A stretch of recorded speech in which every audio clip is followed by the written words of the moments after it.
Araku tribal museum. ఇది Araku bus station నుంచి కేవలం 200 మీటర్ల దూరంలో ఉంటుంది. అరకు చేరుకోవాలంటే విశాఖపట్నం నుండి బస్సు, రైలు మార్గాలు ఉంటాయి. ఇక్కడ ల్యాండ్స్కేపింగ్, రోప్ సైక్లింగ్, బోటు షికారు, దింస కార్యక్రమాలు వంటివి జరుగుతుంటాయి.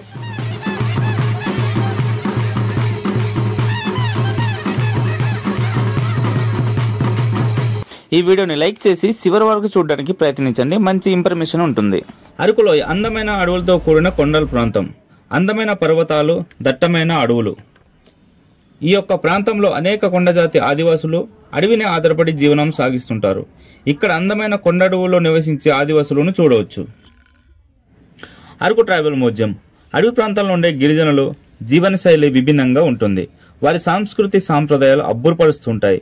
ఇలాంటి వారసత్వాన్ని నేటి తరాలకు చూపించేందుకు ప్రభుత్వ మ్యూజియం ఏర్పాటు చేసింది. ఇది అల్లూరి సీతారామరాజు జిల్లా అరకులో ఉంటుంది. అరకు ట్రైబల్ మ్యూజియంలో పూర్వం అలవాట్లు, కట్టుబాట్లు, వస్త్ర అలంకరణ, ఆభరణాలు, గిరిజనులు వేటాడే పనిముట్లు ఏ విధంగా ఉండేయో చూడవచ్చు.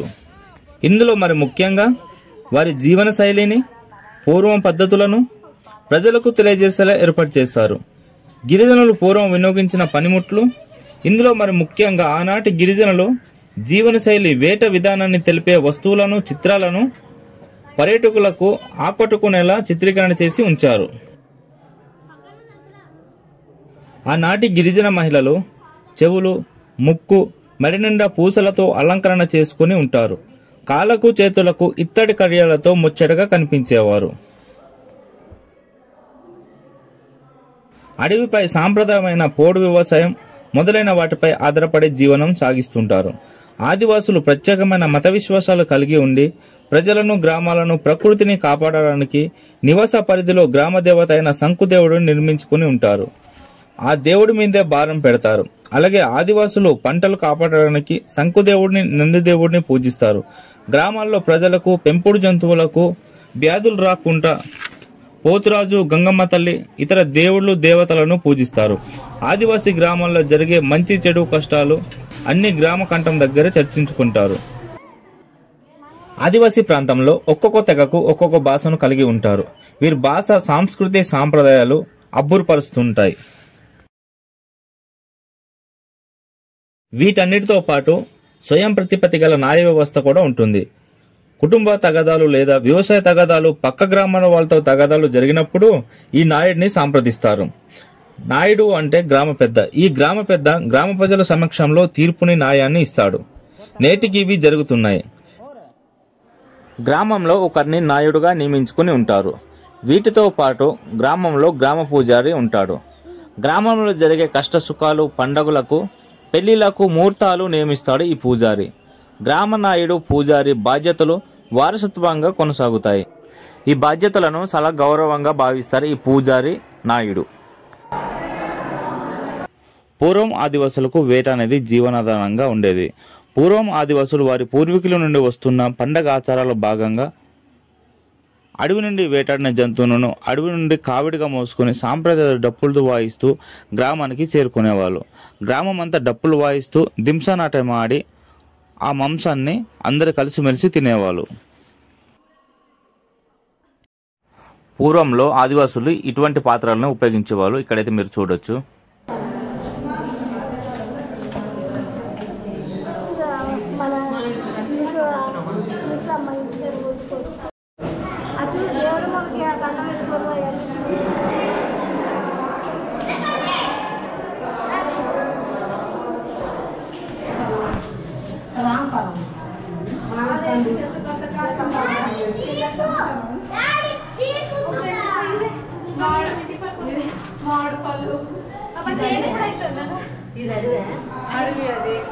అడవిది ఆ అడవికి వెళ్ళాడు. ఇగో తేనె అక్కడ పడుతున్నాడు.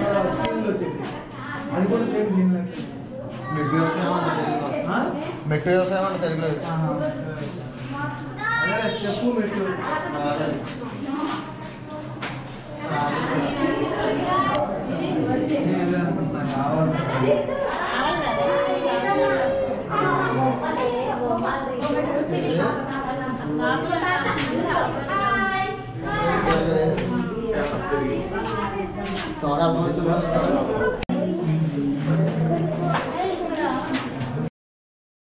ఇక్కడ చూసుకున్నట్టయితే పూర్వంలో ఈ విధంగా తాట్లతో కావడిగా కట్టుకొని మోసుకునేవాళ్ళు అనమాట.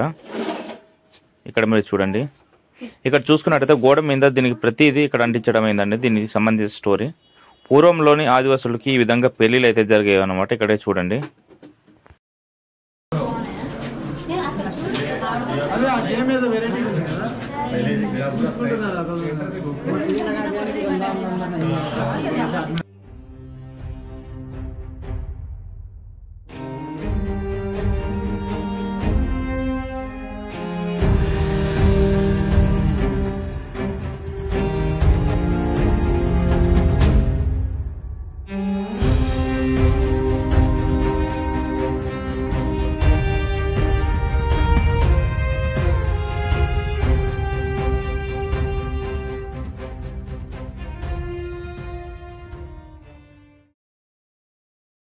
ఇక్కడ మీరు చూసుకున్నట్టయితే పూర్వంలో ఆదివాసులు ఉపయోగించిన కొన్ని పాత్రలు, అలాగే వాళ్ళు వాడుకున్న చాలా వస్తువులు అయితే ఇక్కడ ఉన్నాయి. ఇవన్నీ కూడా మీరు చూడండి.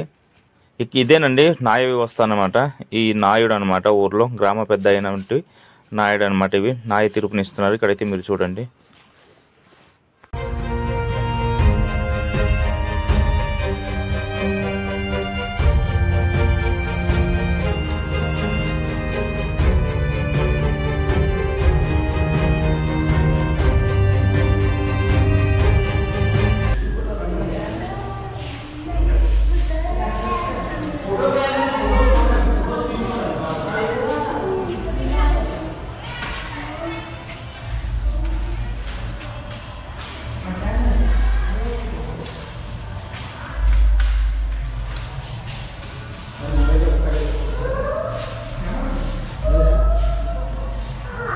ఇది దింసాకు సంబంధించిన ఫోటో అండి. ఇక్కడ దింసాకు సంబంధించిన అన్నీ కూడా ఉంటాయి. ఇక్కడ మీరు చూసుకున్నట్టయితే ఇక్కడ గిరిజనులు పండించినటువంటి అన్ని రకాల పప్పులు అన్నీ అయితే ఇక్కడ దొరుకుతాయండి. ఇది ఐటీడీ తరపు నుంచి అయితే ఇక్కడ అమ్ముతున్నారనమాట. వీళ్ళ దగ్గర ఇవన్నీ కూడా ఉంటాయి అన్నమాట. మీకు ఏమైనా అవసరం అంటే కొనుక్కొని వెళ్ళొచ్చు. ఇక్కడ ఇది చూడొచ్చు, ప్రతిదీ పెట్టారండి. ఇక్కడ రేట్లు కూడా రీజనబుల్గానే ఉంటాయి. ఇక్కడైతే మీరు చూడొచ్చు.